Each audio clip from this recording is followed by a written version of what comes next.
누가복음 8장입니다. 누가복음 8장 26절에서 39절 말씀 한 절씩 교독합니다. 그들이 갈릴리 맞은편 거라사인의 땅에 이르러 예수께서 육지에 내리시매 그 도시 사람으로서 귀신 들린 자 하나가 예수를 만나니 그 사람은 오래 옷을 입지 아니하며 집에 거하지도 아니하고 무덤 사이에 거하는 자라. 예수를 보고 부르짖으며 그 앞에 엎드려 큰 소리로 불러 이르되 지극히 높으신 하나님의 아들 예수여, 당신이 나와 무슨 상관이 있나이까? 당신께 구하노니 나를 괴롭게 하지 마옵소서 하니, 이는 예수께서 이미 더러운 귀신을 명하사 그 사람에게서 나오라 하셨습니다. 귀신이 가끔 그 사람을 붙잡음으로 그를 쇠사슬과 고랑이에 매어 지켰으되 그 맨 것을 끊고 귀신에게 몰려 광야로 나갔더라. 예수께서 내 이름이 무엇이냐 물으신즉 이르되 군대라 하니 이는 많은 귀신이 들렸습니다.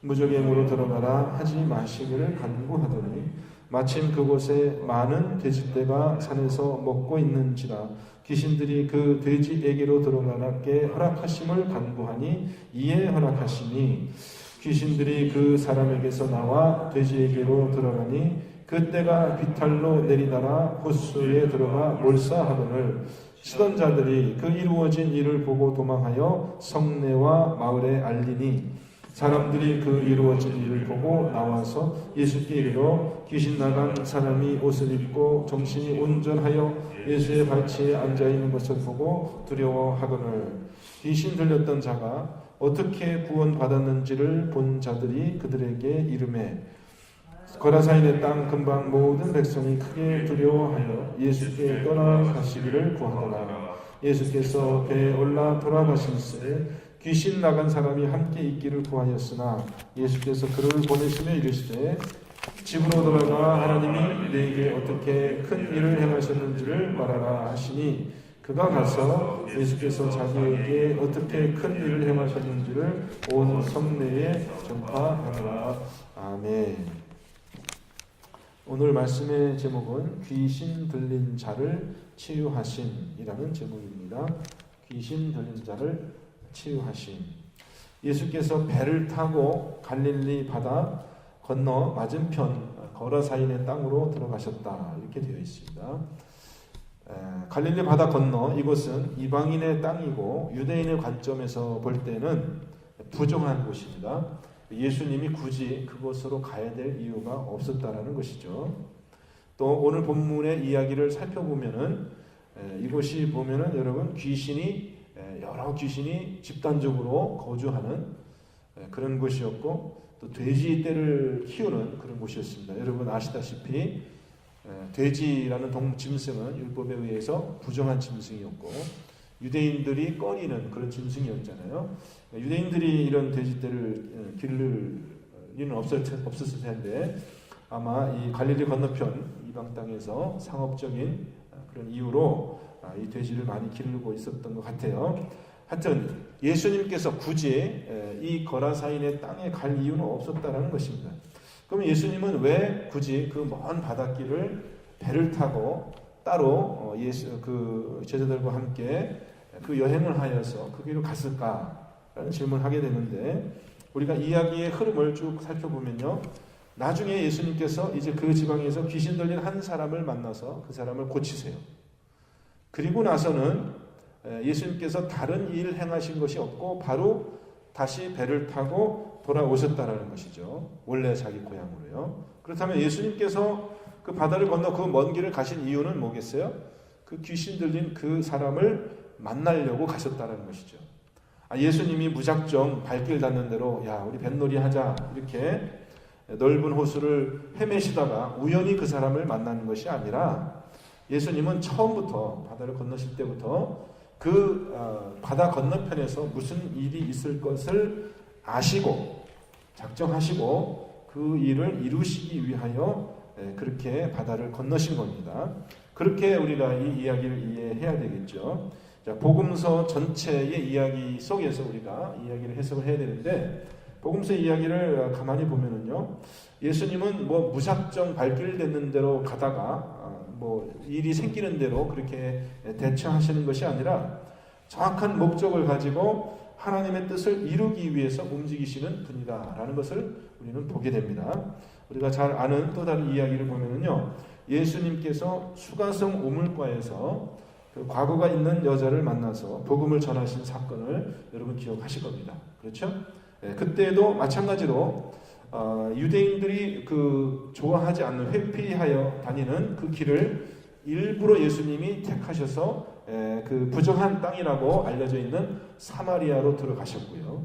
또 이방의 여자, 그것도 과거가 아주 화려한 그런 죄 많은 여자를 만나서 굳이 말을 섞고 유대인의 그 율법으로 봤을 때는 부정하게 되는 것을 거리끼지 않았던 것이 예수님이 뜻하신, 작정하신 그런 목적이 있고 그 여인에게 복음을 전하기 위한, 그래서 이제 복음이 그 여인을 통해서 이 동네로 전해지게 하기 위한 그런 전도의 목적이셨다라는 것을 우리는 보게 됩니다.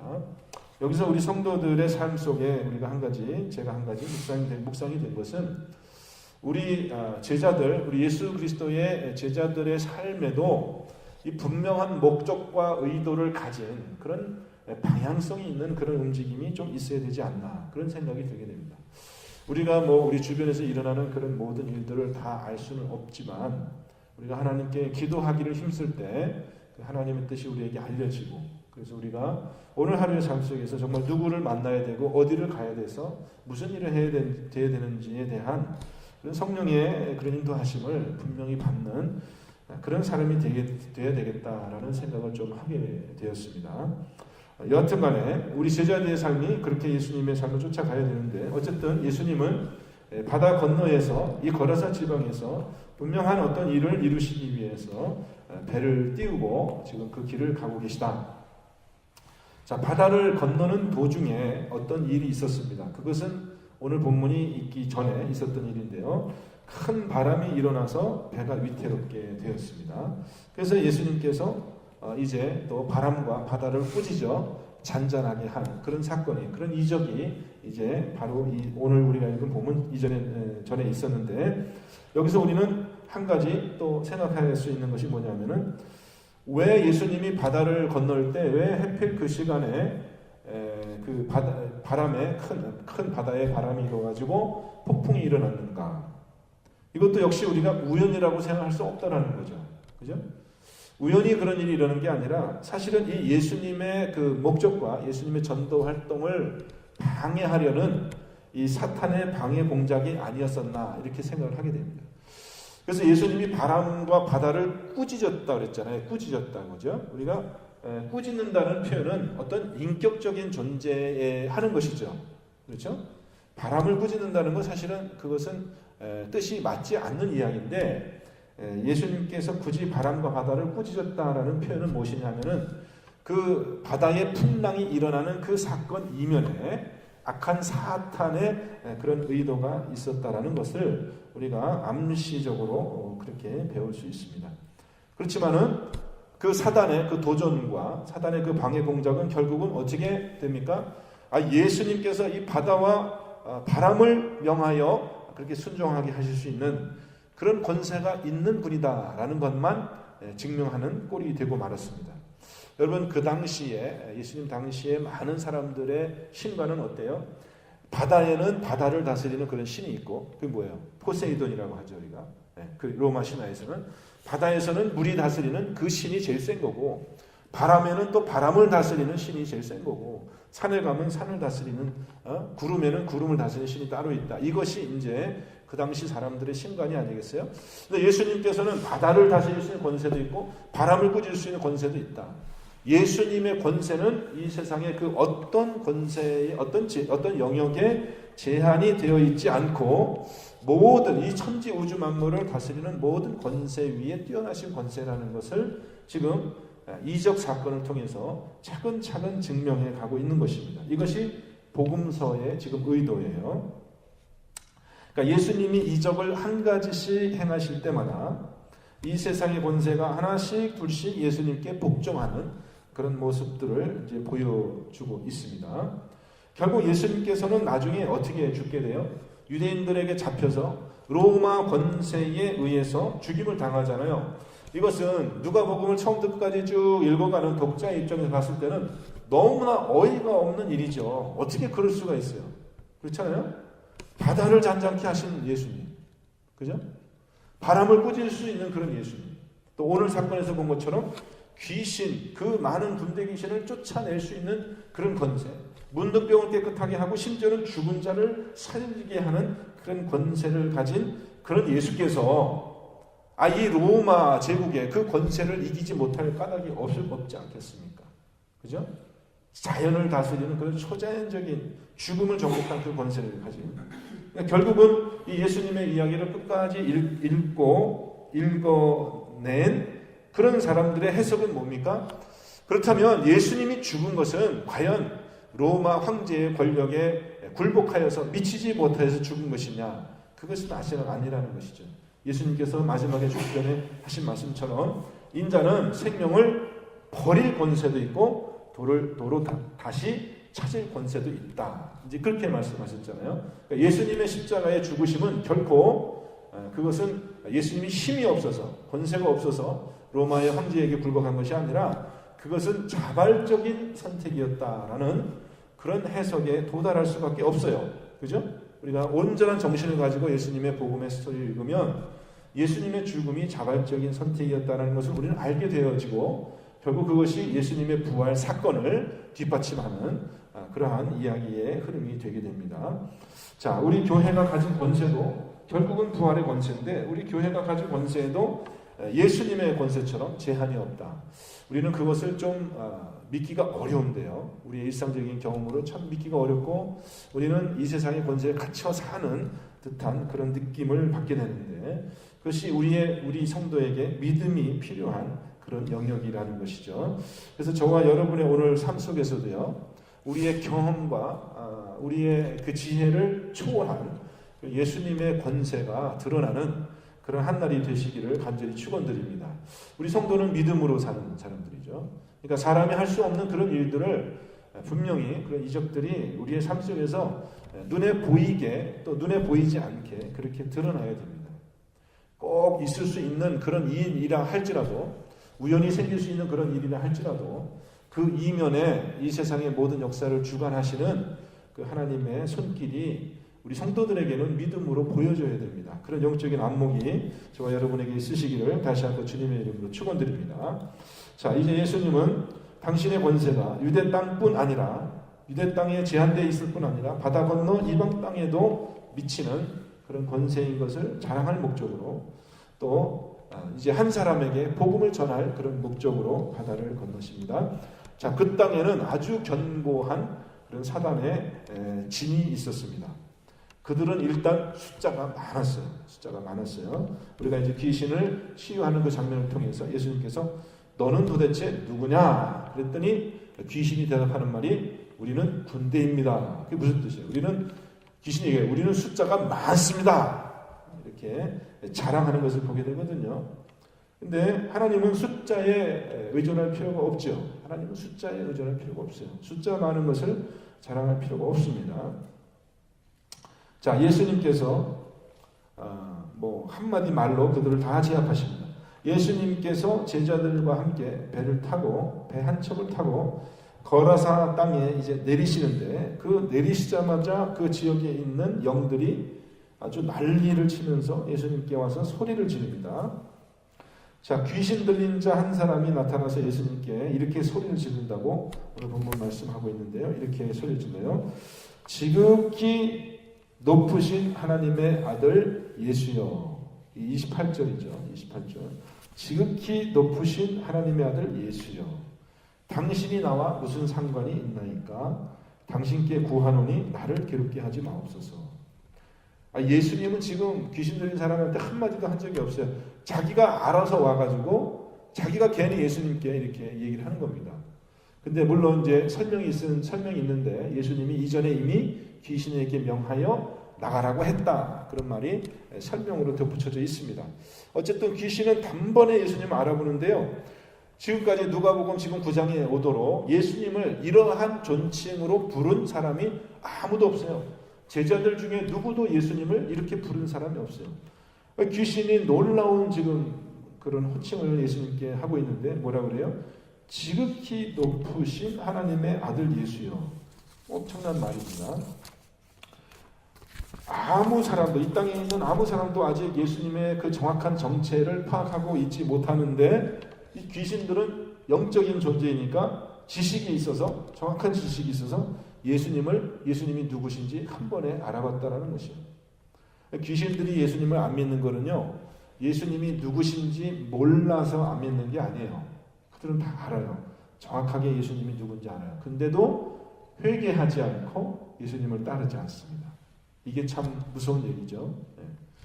우리가 지옥 간 사람들을 우리가 불쌍하게 생각하잖아요. 이렇게 불쌍하다. 그런데 지옥 간 사람들이 계시록에 보면은 어떤 모습을 취하고 있습니까? 지옥 가서 후회하면서 내가 살았을 때 좀 믿어야지라는 그런 게 아니라, 지옥의 그 형벌을 당하면서도 여전히 하나님을 해방하고 모욕하고 회개하지 않는 그런 모습을 보이고 있는 것을 우리가 보게 됩니다. 회개하지 않는 사람의 그 비참한 형편이죠. 이런 것에 대해서 참 경계해야 되겠습니다. 자, 이 귀신은 예수님이 누구신지에 대해서 두 가지를 정확히 알고 있었습니다. 첫째는 예수님이 누구신지 그 신분을 정확히 알고 있었고, 둘째는 예수님이 왜 이곳에 왔는지, 예수님이 오신 그 일이 무엇인지를 정확하게 알고 있었다고 해요.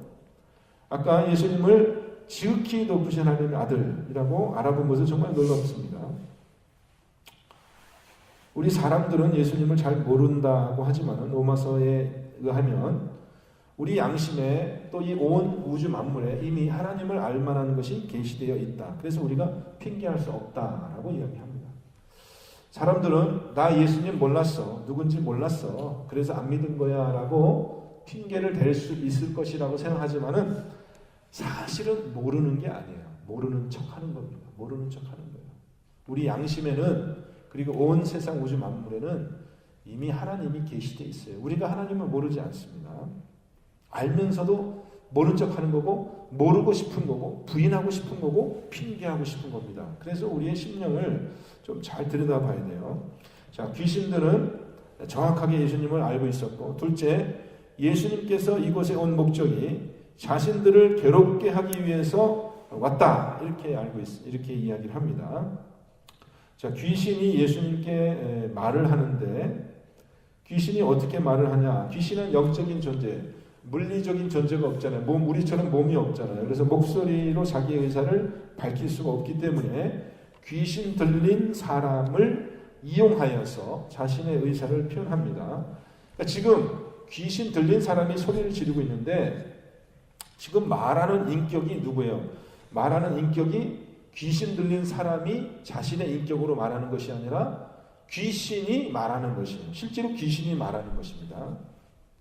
그래서 귀신들이 뭐라고 얘기하냐면 31절에 귀신들이 이렇게 얘기를 해요. 자신들을 무적행으로 들어가라 하지 마시기를 간구합니다. 예수님하고 지금 우리가 박인한다고 그러죠. 박인. 예수님하고 딜을 하는 겁니다. 지금 예수님이 와서 자신들을 이 사람에게서 내보낼 것을 알고는 있는데, 귀신들이 가장 두려워하는 것은 예수님이 혹시 자기들을 무적행으로 들어가라 할까봐 겁을 낸 것이죠. 자, 무적행은 무엇이냐? 무적행은 한자를 표현하면 바닥이 없는 그런 구덩이다, 이렇게 우리가 해석할 수가 있는데, 이 무적행이라는 것은 결국은 귀신들의 무덤이라고 할 만합니다. 귀신들의 무덤. 모든 사탄의 권세는 결국은 예수님의 심판의 때에 이 무적행으로 떨어져 영원한 형벌을 받을 그런 운명이라는 것이죠. 그래서 귀신들은 자기들의 운명을 잘 알아요. 우리는 결국은 무적행으로 떨어져서 영원한 형벌 가운데 있을 것이다 라는 것을 알아요.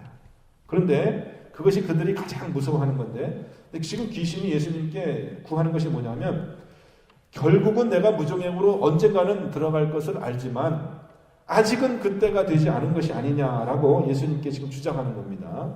그래서 이 동일한 사건 마태복음에는 이렇게 표현되어 있어요. 이에 그들이 소리질러 이르되 하나님의 아들이여 우리가 당신과 무슨 상관이 있나이까? 때가 이르기 전에 우리를 괴롭게 하려고 여기 오셨나이까? 이렇게 얘기하거든요.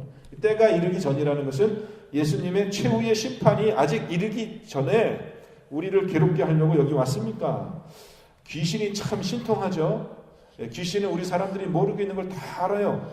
예수님이 누구신지도 알고 예수님이 왜 여기 오셨는지도 알고 예수님의 때가 언제인지도 알아요. 우리 성도들이 그걸 모르죠. 귀신은 그걸 다 압니다. 참 신통한 거예요. 그러니까 아주 똑똑하게 지금 예수님께 말하는 거예요.